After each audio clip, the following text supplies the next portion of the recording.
अदन बाग में परमेश्वर ने सब तरह की सुविधाएं दी थी ताकि एडम और ईव का जीवन सुख भरा हो। लेकिन पाप के बाद उन्हें वहां से निकलना पड़ा और उनके कारण श्रापित धरती पर अपना जीवन निर्वाह करना पड़ा। इस प्रकार सारी मानव जाति को पूरा जीवन कांटों और रुकावटों का सामना करते चलना है। हम इसमें भी आगे कैसे बढ़ते हैं, आज हम इसी विषय पर बात करेंगे। शुरू करते हैं परमेश्वर के वचन से। परमेश्वर का वचन हमने संत मार्कुस की इंजील उसका 4 अध्याय उसकी 35 आयत से लिया है। यहाँ इस प्रकार लिखा है, उसी दिन जब सांझ हुई तो उसने चेलों से कहा, आओ हम पार चलें। और वे भीड़ को छोड़कर जैसा वे थे वैसा ही उसे नाव पर साथ ले चले, और उनके साथ और भी नावें थी। तब बड़ी आंधी आई और लहरें नाव पर यहाँ तक लगी कि वह पानी से भरी जाती थी, पर वह आप पिछले भाग में गद्दी पर सो रहे थे। तब उन्होंने प्रभु यीशु को जगाकर उनसे कहा, हे गुरु, क्या आपको चिंता नहीं कि हम नष्ट हुए जाते हैं? तब उन्होंने उठकर आंधी को डांटा और पानी से कहा, शांत रह, थम जा। और आंधी थम गई और बड़ा चैन हो गया। और उनसे कहा, तुम क्यों डरते हो? क्या तुम्हें अब तक विश्वास नहीं? वे बहुत ही डर गए और आपस में बोले, ये कौन है कि आंधी और पानी भी उनकी आज्ञा मानते हैं। परमेश्वर के वचन को पढ़े और सुने जाने से आशीष हो। आमीन। हमारे जीवन में किस प्रकार की रुकावटें आती हैं जिनका हमें सामना करना पड़ता है? उत्पत्ति 1 अध्याय उसकी 28 आयत में आदम को परमेश्वर ने आशीष दी, धरती के पर छा जाओ, उसे अपने वश में कर लो। और 28 में उसको वश में कर लो और जो मछली जो कुछ भी है उन सब पर अपना अधिकार जमाओ, जो भी धरती पर चलता है। उसके साथ साथ उसे परमेश्वर हर दिन शाम को आते थे उनसे मिलने के लिए, उन्हें सिखाने के लिए, गाइड करने के लिए, आशीषित करने के लिए। लेकिन जब पाप हुआ तो इसके बाद टोटली सीन बदल गया। उसे बता दिया गया, शैतान परमेश्वर ने आदम को बता दिया कि तेरे कारण ये धरती श्रापित हुई है और तो तुझे पूरा जीवन मेहनत के साथ रोजी लेनी पड़ेगी। उत्पत्ति 3 अध्याय 17 आयत में पाप के द्वारा धरती ही श्रापित होगी। जो हमारा नॉर्मल जीवन था उसमें धरती ही हमारे सामने रुकावटें डालने लग गई, हर तरह से हमें रुकावट रोकने के लिए। और इसमें 2 तरह की नॉर्मल ऑब्स्टेकल हमारे जीवन में हम देखते हैं। सबसे पहले तो आत्मिक है, जो कि हमारे चारों तरफ जो ये शैतानी अंधेरे की ताकतें उनके द्वारा है। पौलुस रसूल जिसने अपनी मिनिस्ट्री में वचन पहुंचाने के दौरान तरह तरह की अपोजिशन सही, उन्होंने इनकी पहचान कर दी। अफसियों की पुस्तक 6 अध्याय उसकी 12वीं आयत में उन्होंने कहा है कि हमारा ये मलयुद्ध लहू और मांस से नहीं, परंतु प्रधानों से और अधिकारियों से और इस संसार के अंधकार के हाकिमों से और उस दुष्टता की आत्मिक सेनाओं से है जो आकाश में है, जो कि स्पिरिचुअल है। हम जो हमारे पास कुछ भी आता है, कोई आदमी आता है हमसे, कोई लड़ाई करता है, कुछ भी कहता है, हम उससे लड़ने लग जाते हैं। जो उसके अंदर जो ताकत काम करी हम उसको पहचानते ही नहीं, ना उसके बारे में हम सोचते हैं। जो अंदर छुपी हुई आत्मिक शक्ति है जो उसको कंट्रोल कर रही है, अपनी इच्छा उससे करवा रही है, हमें उससे लड़ना है। जो इन सब ताकतों का कंट्रोल है वो शैतान के पास है, जिसने स्वर्ग की जो ऑर्गेनाइजेशन उसको उसने कॉपी किया है।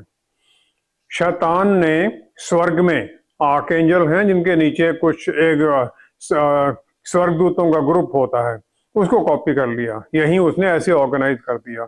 शैतान वर्शिप जो करने वाला ग्रुप था, 1/3 स्वर्गदूत थे, उनका इंचार्ज था। और फिर इन दुष्ट आत्माओं को एक सर्टन एरिया शैतान ने दे रखा है जहां उन्हें रहना है, उससे उन्हें वहां से निकलना नहीं है।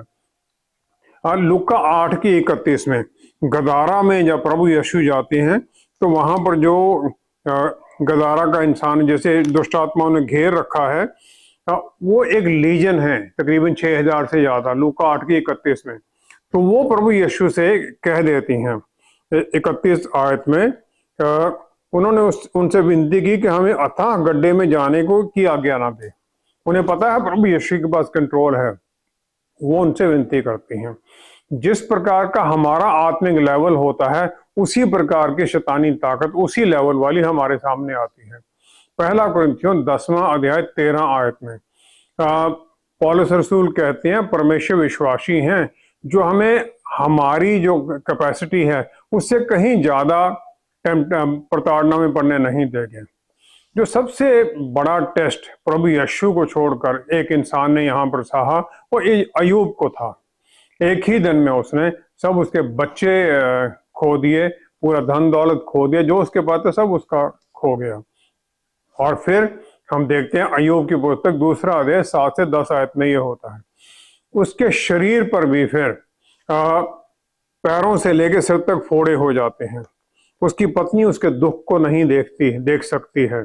उस दुख में उससे कह देती है, क्या तू अब भी अपनी खराई पर बना है? परमेश्वर की निंदा कर और चाहे मर जाए तो मर जा। लेकिन अय्यूब फिर भी इस सब में भी अपनी इंटेग्रिटी को पकड़े रखता है, विश्वास को पकड़े रखता है। वो कहता है तू एक मूढ़ स्त्री की सी बातें करती है कि हम जो परमेश्वर के हाथ से सुख लेते हैं तो दुख ना लें। हालांकि परमेश्वर ने नहीं किया था। वो यही एटीट्यूड जिसका होता है फिर वो हर हर्डल को पार कर लेता है। खुशी खुशी उसने सब कुछ सहा। और पूरी अय्यूब की पुस्तक में उसने एक बारी भी ये प्रार्थना नहीं की मेरे दुखों को कम करे, सिर्फ ये जानना चाहता था कि मुझे हुआ क्यों हो रहा है। ये जो उसके 3 साथी थे वो भी उसके ऊपर लांछन लगाते थे कि तुमने कोई पाप किया जिसकी तुमने माफी नहीं मांगी है। अंत में परमेश्वर ने उसे आशीष दी और परमेश्वर ने अपना स्वरूप उसे दिखा दिया और फिर जो उसके पास था उसका दुगना उसे मिला। ये सब कुछ परमेश्वर की परमिशन के अनुसार हुआ ताकि शैतान को ये विश्वास का एक सबक सिखाया जा सके कि विश्वास में पूरी तरह बने रहना एक इंसान के लिए संभव है। एक ही तरीका है जो हमारे सामने आत्मिक हर्डल्स आती हैं, वो परमेश्वर के वचन और परमेश्वर के बल में चलना है। और जो आत्मा की तलवार है ये वचन, उसके साथ हमें लड़ना है। जो ये आत्मिक ताकतें हैं ये हमें डिसेप्शन धोखा करती हैं, कंफ्यूजन कर देती है हमारी चारों तरफ, और फिर इसके द्वारा हमें चारों तरफ हमारे वो बुराई को पैदा कर देती हैं। जो दूसरा है वो है शारीरिक या फिजिकल हर्डल्स, जो हमारे शरीर की जो लिमिटेशंस हैं। जो डोमिनियन दिया गया था आदम को, हर तरह के जो भी क्रिएटेड बीइंग थे, एनिमल, सब कुछ दिया गया था, वो उसकी सहायता के लिए था कि वो अदन बाग से चारों तरफ उनकी सहायता के द्वारा सब कुछ कर सके। उसकी शरीर की जो लिमिटेशंस थी बल्कि वो सबको इस्तेमाल करे। मत्ती 28:19 में ग्रेट कमीशन जो हमें दिया गया है, वहां प्रभु यीशु ने आज्ञा दी सब कौमों के लोगों को चेले बनाओ। हमें चेले बनाना है, फिर उनको बैप्टाइज करना है ताकि उनका जो परमेश्वर के साथ रिश्ता है उसे सील किया जा सके। प्रभु यीशु इजराइल की टेरिटरी से बाहर कहीं नहीं गए, ज्यादा दूर नहीं गए वो, लेकिन जो चेले थे वो चारों तरफ चले गए परमेश्वर का वचन लेकर। तोमा भारत में आए और उनकी मृत्यु चेन्नई में हुई। हमारे पास अद्भुत तरीके के कम्युनिकेशन के साधन हैं जिसके द्वारा हम एक जगह पर बैठे हुए ही पूरी दुनिया में पहुंच सकते हैं। जिस प्रकार हम ये टेलीविजन प्रोग्राम के द्वारा पहुंचते हैं या व्हाट्सएप या दूसरे मैसेज के द्वारा पहुंचते हैं। बहुत लोग ऐसे हैं जो कि शारीरिक हर तरह के बंधनों के बावजूद भी दूसरे लोगों को वचन पहुंचाते हैं ताकि उनको मोटिवेट किया जा सके, उन्हें बल दें, विश्वास में चलने में सहायता करें। तीसरी हर्डल है कि हमारे पास तो रिसोर्सेज पूरे नहीं है, हमें जो चाहिए वो नहीं है। भजन संहिता 23 की पहली आयत में राजा दाऊद ने कह दिया, यहोवा मेरा चरवाहा है, मुझे कुछ घटी ना होगी। परमेश्वर ने हम सबको एक खास टास्क दिया है, एक खास जगह पर छोड़ा है। हम किसी दूसरे को देखते हैं, हम उसकी कॉपी करना चाहते हैं, उसकी जैसे मिनिस्ट्री चल रही मैं वैसे ही चलाऊं, जैसे वो कर रहा मैं भी वैसे ही करूं। और फिर इस प्रकार हम वो करने से चूक जाते हैं जो हमें करना है, जहां हमें भेजा हुआ, और उसमें फंसे रहते हैं। एक पास्टर जो कि इंडिया में बहुत बड़े चर्च को चलाते हैं, वो अमेरिका में गए फंड रेजिंग के लिए, चर्च बिल्डिंग के लिए। उनके अनुसार वहां उन्हें कुछ $500-400 ही मिले, कुछ नहीं मिला। लेकिन जब उन्होंने विश्वास में आकर वापस प्रार्थना करके बिल्डिंग बनाना शुरू किया तो उनको जानने वाले जो नहीं जानते थे उनके द्वारा भी अद्भुत रिसोर्स पहुंच गए और एक रिकॉर्ड टाइम में वो बिल्डिंग कंप्लीट हो गई। चौथा है, हम सोचते हैं कि हम तो किसी गलत जगह पर फंसे हुए हैं, हमें कहीं और होना चाहिए था।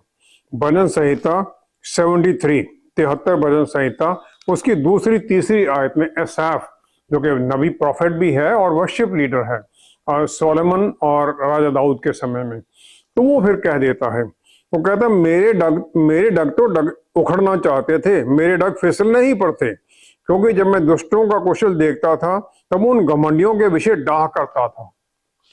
हम ये सोचते हैं इनके पास इतना कुछ है, मैं इतना काम करता हूं, मुझे क्यों नहीं है ये। लेकिन हम ये भूल जाते हैं परमेश्वर ने हमें इस जगह पर किसी खास मकसद के लिए रखा है। प्रेरितों की पुस्तक 9वां अध्याय 15 से 16 आयत में पौलुस रसूल, जो कि अद्भुत प्रचारक हैं, उन्हें परमेश्वर ने चुना। उन्हें जो टास्क दिया गया था, जो अनानियास को बताया कि वह तो अन्य जातियों और राजाओं और इजरायलियों के सामने मेरा नाम प्रकट करने के लिए मेरा चुना हुआ पात्र है। प्रभु यीशु ने अनानियास को कहा तुम उसके पास जाओ, वो डर रहा था, लेकिन फिर आगे उसे क्लियर भी कर दिया। फिर प्रभु यीशु ने उसे कहा, और मैं उसे बताऊंगा कि मेरे नाम के लिए उसे कैसा कैसा दुख उठाना पड़ेगा। अब यह तो हो नहीं सकता कि पौलुस रसूल को यह पता नहीं होगा, लेकिन फिर भी इस सब के बावजूद जितनी उनके रास्ते में रुकावटें आई, उस सब का सामना करते हुए वो बढ़ते गए। हमारी जो रुकावट है पहले यहाँ दिमाग में आती, विचारों में आती है कि मुझसे नहीं होगा, फिर वो हमारे सामने प्रकट होती है। पवित्र आत्मा परमेश्वर जो हमारे अंदर हैं, वो हमें सेल्फ कंट्रोल, आत्म संयम और साउंड माइंड से देते हैं, ताकि हमारे विचार कंट्रोल में रहें, ताकि हम इन हर्डल्स पर जय पाकर चलें। और उनके पावर में, जब उनके बल में हम चलते हैं, तो वे हर तरह की परिस्थिति को, हर तरह की रुकावट को हम ऊपर से छलांग मारकर निकल जाते हैं, और जो हमें करना है वो सब कर पाते हैं, और जहां पहुंचना है वहां पहुंच भी जाते हैं, परमेश्वर की महिमा करते हुए, धन्यवाद करते हुए। दाऊद अभी आर्मी में जाने के योग्य नहीं था, क्योंकि उसकी आयु 15 से 17 साल की थी, लेकिन उसने दैत्य गॉलियत का सामना किया। लेकिन इसके बाद उसकी राह में इतने कष्ट क्यों आए, और हम ऐसे में कैसे आगे बढ़ते हैं? दाऊद ने गॉलियत का सामना किया, और उसका सामना भी उसने किया, एक जो उसका चरवाहे का जो डंडा था, गोपन स्लिंग, और 5 उसने पत्थर वहां से उठाए थे, और उस पत्थर के द्वारा जो उसने गोपन से चलाया, उस दैत्य के गॉलियत के यहाँ माथे में लगा, जो कि अंदर तक चला गया, और उससे वो मर गया। अब जब वो वापस आए, हम देखते हैं पहला शमूएल उसकी 18 अध्याय में 7वीं आयत में, औरतें जो प्रथा के अनुसार उस शहरों से बाहर निकल कर आई उनका स्वागत करने के लिए, उन्होंने गीत गाना शुरू कर दिया। उन्होंने गाया, शाऊल ने तो हजारों को परंतु दाऊद ने लाखों को मारा है। इस गीत में ना तो दाऊद का कोई हाथ था, ना उसे पता था ये गाया जाएगा, लेकिन इस गीत को सुनकर शाऊल अति क्रोधित हुआ, और यह बात उसको बुरी लगी, और इसके द्वारा फिर और तरह तरह के काम शुरू हो गए जो कि दाऊद के खिलाफ थे, और फिर उसे भागना पड़ा, क्योंकि 9वीं आयत में लिखा, उस दिन से शाऊल दाऊद की ताक में लगा रहा, कैसे कैसे मारा जाए। अब दाऊद वहां से भागा और बियाबान में चला गया। अयूब ने बहुत दुख सहे, सब कुछ उसने गवा दिया, उसका कोई कसूर नहीं था। इसी प्रकार दाऊद ने भी सब कुछ सहा। निर्गमन 2 अध्याय 11-12 आयत में मूसा फिरौन के पैलेस में था, लेकिन उसने अपने जो साथी यहूदी उन पर उसने दया की, और उसको बचाने के लिए एक जो मिस्री सुपरवाइजर था उसे मार दिया, लेकिन इसके कारण उसे भागना पड़ा। फिर वो 40 साल तक बियाबान में भेड़ों को चराता रहा, जब फिर उसे परमेश्वर ने बुलाया वापस मिस्र जाने के लिए, ताकि अपने लोगों को छुड़ा कर लाए। और इन सब चमत्कारों के द्वारा जो उसने किए थे मिस्र में, फिरौन के सामने मिस्रियों का इतना नुकसान हुआ, फिर भी जब वो वापस वहां से निकल आए थे, लोग फिर भी उसके खिलाफ हो गए। परमेश्वर हर परिस्थिति को कंट्रोल में रखते हैं और कुछ बातों को वो होने देते हैं ताकि हमारे विश्वास को टेस्ट किया जा सके और फिर हमें आगे बड़े युद्ध लड़ने के लिए तैयार किया जा सके। मार्कुस चौथा अध्याय उसकी 35 आयत में हम देखते हैं, प्रभु यीशु ने चेलों को कहा, आओ हम पार चलें। उन्हें यह कहा गया था गलील की दूसरी तरफ जाना, गदारा में, उस इलाके में उन्हें जाना था। और ये सब प्रभु यीशु ने कहा जबकि उन्हें इससे पहले उन्होंने विश्वास के बारे में बहुत कुछ सिखाया था। उस झील में अद्भुत तूफान आ गया। जो डिसाइपल थे वो फिशरमैन थे, ट्रेंड फिशरमैन, उनका बिजनेस था ये, फिर भी वो घबरा गए। और प्रभु यीशु उस समय वह आप पिछले भाग में गद्दी पर सो रहे थे। प्रभु यीशु इंसान बनकर आए थे, थकावट में सो रहे थे पीछे, और जो चेले थे वो डर गए और उन्होंने प्रभु यीशु को उठा दिया। सालों साल वहां पर वो मछली पकड़ते थे, फिर भी वो डर गए। उन्होंने कह दिया, हे गुरु, क्या आपको चिंता नहीं कि हम नष्ट हुए जाते हैं? प्रभु यीशु उठे और उन्होंने उस आंधी को डांटा और पानी से कहा, शांत रह, थम जा, और सब कुछ शांत हो गया। लेकिन फिर उन्होंने चेलों को भी कह दिया कि तुम डर क्यों गए? उन्होंने कहा, तुम क्यों डरते हो? क्या तुम्हें अब तक विश्वास नहीं? अब तक विश्वास नहीं? तुमने देखा मैंने सब कुछ किया है, फिर भी तुम अभी तक डर रहे हो? जब यरीहो से प्रॉमिस लैंड जा रहे थे, जब प्रॉमिस लैंड में घुसे, यरदन नदी को पार कर पहला जो शहर आता था जो जीतना था इजरायली लोगों को, यरीहो था।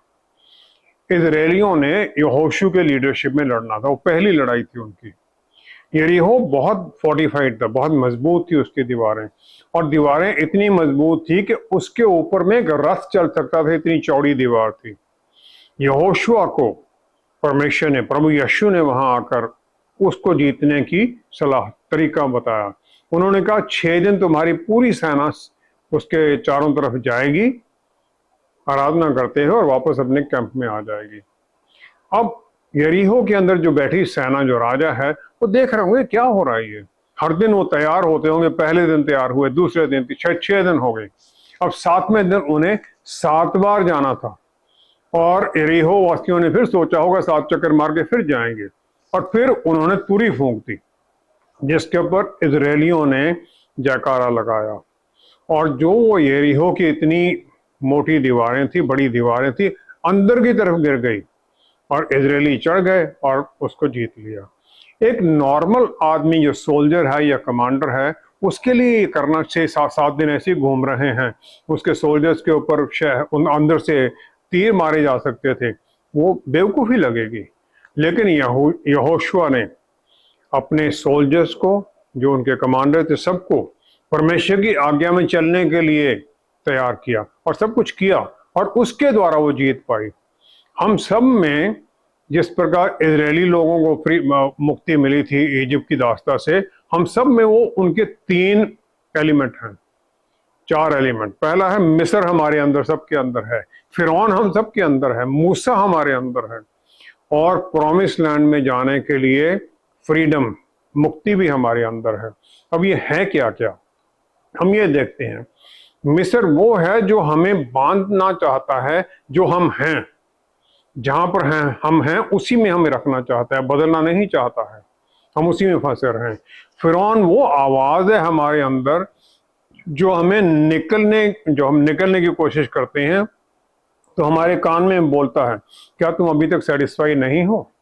तुम्हें जो मिला हुआ कितना अच्छा है, सुंदर है, इसी में फंसे रहो। क्या तुम कल जो थे उससे सेटिस्फाइड नहीं थे, आज भी वैसे ही रहो? मूसा वो है जो हमें छुड़ाना चाहता है, हमारे अंदर बल है वो, जो कि हमारे अंदर एक अद्भुत तरह से अर्ज, कुछ इच्छा पैदा करता है कि हम भी उस अनलिमिटेड से जुड़ें, ऊपर उठें, उकाब की तरह, ईगल की तरह हम भी ऊंचाइयां पकड़ें।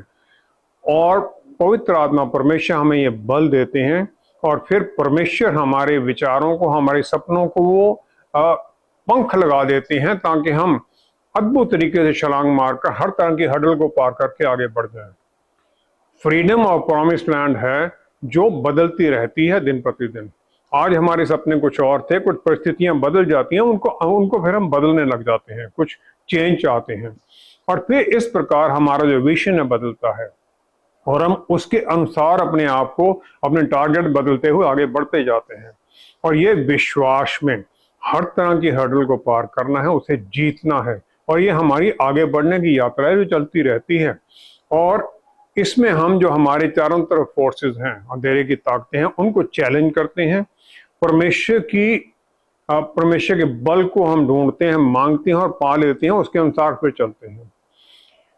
चेलों ने प्रभु यीशु को अद्भुत चमत्कार करते हुए देखा था, और फिर उनके साथ जब वो गलीली की झील पर पार करने के लिए निकले, वो मछुआरे थे, ट्रेंड थे, वो भी डर गए, क्योंकि शैतान ने उनके सामने वो तूफान खड़ा किया था।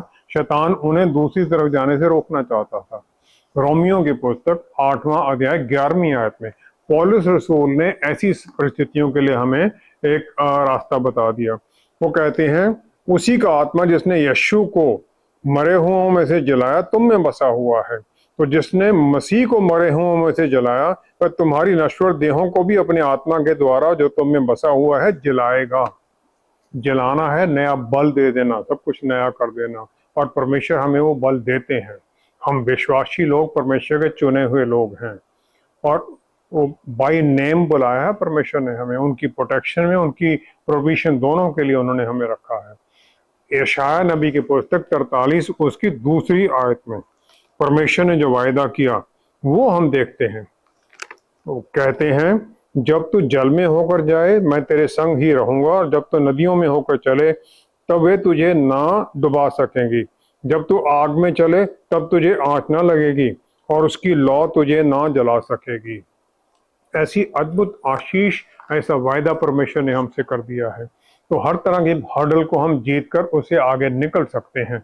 और 3 साथी जो दानियल के मित्र थे, शद्रक, मिशाक, अबेदनगो, उन्होंने विश्वास किया, और राजा नबूकदनेस्सर ने जो सोने की मूर्ति बनाई थी उसको दंडवत उन्होंने नहीं किया, तो उन्हें 7 गुना जो ज्यादा 7 गुना आग जलाई गई थी भट्ठे में, उसमें उन्हें फेंक दिया गया, लेकिन उन्हें कुछ भी नहीं हुआ।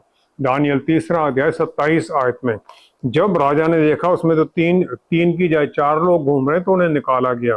तो जो अधिपति, हाकिम, गवर्नर और राजा के मंत्रियों ने जो इकट्ठे हुए थे, उन पुरुषों की ओर देखा, और उनकी देह में आग का कुछ भी प्रभाव नहीं पाया। उनके सिर का एक बाल भी ना झुलसा, ना उनके मौजे कुछ बिगड़े, ना उनमें जलने की कुछ गंध पाई गई। फायर की जो गंध थी वो भी उनमें दिखाई नहीं दी। और इस प्रकार विश्वास में जो हमारे सामने रुकावटें आती हैं, हमारे लिए वो आगे बढ़ने की आशीष का रास्ता बन जाती हैं। दाऊद रोया नहीं, लेकिन विश्वास में आगे बढ़ता गया। हर परिस्थिति का सामना करते हुए उसने अपने साथ साथी जोड़ लिए जो उसकी अगुवाई में अद्भुत योद्धा बन गए, और वो सही समय पर आकर परमेश्वर ने उसे सबसे महान राजा बना दिया इजराइल का। जब हम इस प्रकार परिस्थितियों का सामना करते हैं तो हमें परमेश्वर ऊपर उठाते हैं। बहुत बार हमारे सामने एक के बाद एक रुकावट आती ही रहती है, जैसे कि हम एक खड्डे से दूसरे में गिर गए हों। ऐसे में हम विश्वास में कैसे बल पाएं? उत्पत्ति 3 अध्याय 18 आयत में परमेश्वर ने आदम को बता दिया कि तुम्हारे पाप के कारण धरती भी तुम्हारे रास्ते में तुम्हारे लिए कांटे और ऊंट कटारे उगाएगी, और ये उसका फल था। अमालकी लोगों ने जिकलैग में दाऊद का जो कैंप था उस पर हमला किया, जबकि ये लोग फिलिस्तीनियों के साथ, के राजा आशीष के साथ गए हुए थे, उसी टेरिटरी में रहते थे। पहला शमूएल 29 अध्याय 6 से 8 आयत में हम देखते हैं, राजा दाऊद के उनके जो साथी थे, उनके पत्नी, बच्चे और सब कुछ वो ले गए पकड़कर। जब वो वापस आए तो वही लोग जो उसके साथ के खास योद्धा थे, उन लोगों ने भी दाऊद को पत्थर मारकर मारने की कोशिश की, बातें करने लग गए, क्योंकि उन्होंने उसे ही ब्लेम कर दिया सब चीज के लिए।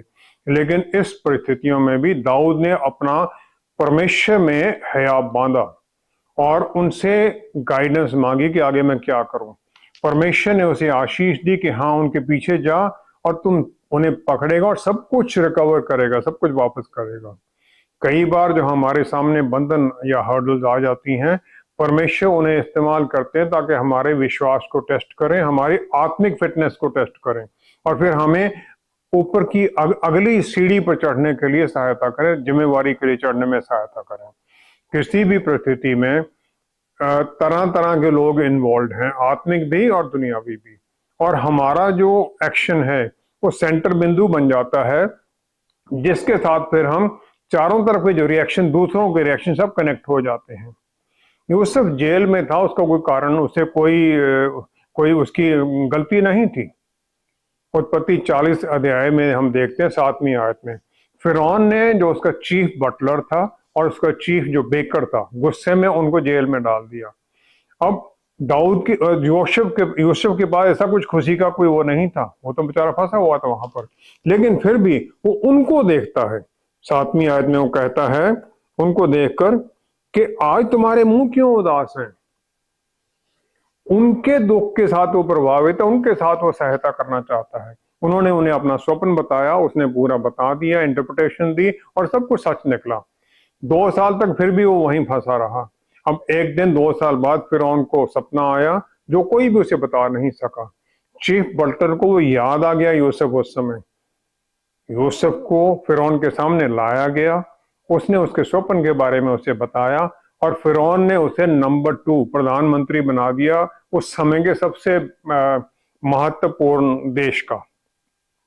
प्रिजन मिनिस्ट्री में, मैं जलंधर में प्रिजन में जाता था मिनिस्ट्री के लिए, तो वहां पर एक पास्टर मुझे जेल में मिले। उन्होंने बोला मेरा कोई कारण कसूर नहीं है, गलती से मुझे यहाँ पर फॉल्स चार्ज के साथ फंसाया गया है। मेरी उन्हें एक ही सलाह थी कि तुम यहाँ पर जब आ गए हो तो यहाँ पर चर्च सर्विस शुरू कर दो। जब अगली बारी हम गए अगले महीने, तो मैंने देखा वहां पर उन्होंने तकरीबन 20 लोगों को इकट्ठा कर लिया था, वचन सुनाकर उनके साथ जोड़ लिया था और वो लोग एक कमरा उन्होंने अलॉट करा लिया था, वहां पर वो आराधना किया करते थे। इस प्रकार जहां पर भी हमें परमेश्वर डाल देते हैं, जिस परिस्थिति में भी डालते हैं, उसका कोई मकसद है। जब हम उसे इस्तेमाल करने लग जाते हैं, फिर वही जो हर्डल थी हमारे लिए एक रास्ता बन जाती है, अपॉर्चुनिटी बन जाती है कि हम ऊपर उठें। इसी प्रकार हम बहुत लोग हैं जो उनकी सच्चाई, जो उनका काम है, उसको पा लेते हैं और उनके अंदर अद्भुत बदलाव आ जाता है। भजन संहिता 138 उसकी दूसरी आयत में हम देखते हैं कि परमेश्वर ने अपने वचन को अपने बड़े नाम से अधिक महत्व दिया है। जो यहाँ लिखा गया है, परमेश्वर उसको पूरा करने में बाध्य कर लिया है उन्होंने अपने आप को। और जब हम इस वचन के अनुसार चलते हैं, वचन के बल में चलते हैं, तो वो जो यहाँ लिखा गया उसे पूरा करते हैं, उसी को हम क्लेम करते हैं और हर परिस्थिति में शांति में चलने लग जाते हैं। जब हम ये करते हैं तो हम बल भी पाते हैं, जीत में भी चलते हैं, आशीषित भी होते हैं। आइए हम प्रार्थना करें। पिता परमेश्वर, क्या ही धन्य है आपने हमें पवित्र आत्मा परमेश्वर दिए, आशीष दी कि हर तरह की परिस्थिति में हम आगे बढ़ें, क्योंकि आपका वायदा है मैं ना तुम्हें छोड़ूंगा ना त्यागूंगा। आप साथ हैं तो आप हमारे आगे हैं, क्योंकि आप समय से परे हैं और हम समय से बंधे हुए हैं। हम आपसे आगे हो ही नहीं सकते। हम अपनी हर विचार को आपके सामने समर्पित करते हैं ताकि आप उन्हें पूरा करने में सहायता करें। हर परिस्थिति में हमें बल दीजिए ताकि हम आगे बढ़ते जाएं। जितने हम जुड़े हुए हैं, सबके जीवन में आज कुछ ना कुछ तो परिस्थिति है जिससे हम जूझ रहे हैं। बल दीजिए, सहायता कीजिए, रास्ता दिखाइए, बंद दरवाजे खोलिए ताकि हम जीत में चलें और आपको महिमा दें। पिता परमेश्वर सब कुछ प्रभु यीशु के पवित्र नाम में मांगते हैं। आमीन, आमीन, आमीन। एक विश्वासी को चारों ओर से अंधेरे की दुष्ट आत्माओं ने घेरा हुआ है और उनका काम हमें गिराना है। इसके लिए तरह तरह की रुकावटें हमारी राह में आती ही रहेंगी, लेकिन हम प्रभु यीशु के वादे में चलते हैं कि उन्होंने इस जगत पर जय पा लिया है। उनके साथ हम भी उसी जय का हिस्सा बनकर हर दिन चलते रहें। Thank you so much for watching. See you next time. Stay blessed. Shalom.